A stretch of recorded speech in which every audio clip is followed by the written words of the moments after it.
Moš. Dajmo što letim. Ne. Znaš ko tine, ono, onako, kao akrobat.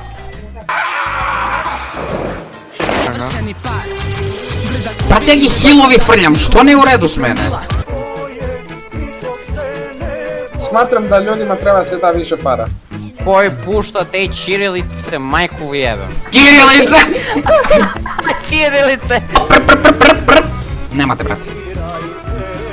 Ne diraj me, brate, ja sam Srbin, brate! Miloše, Oni vega.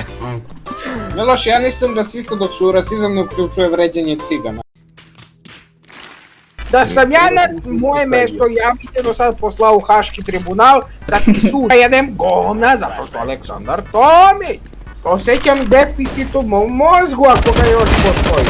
Moj nervni sistem je znači moj nervni sistem se vratio u doba instinkta kad su oni pećinci počeli da bude napadnati od drugih pećinci zbog jebene Tomićeve i spolo dok je to naš mozak od slepog miša.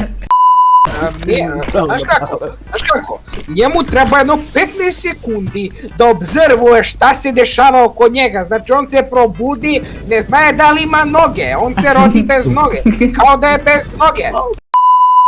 Hoćeš dustanati, ej, tu je videj.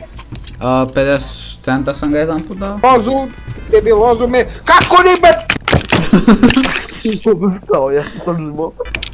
Shiftaj, semkuliti, shiftaj!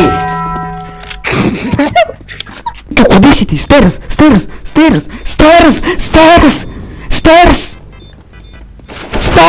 Majko! Sam ga u glavu pogodio.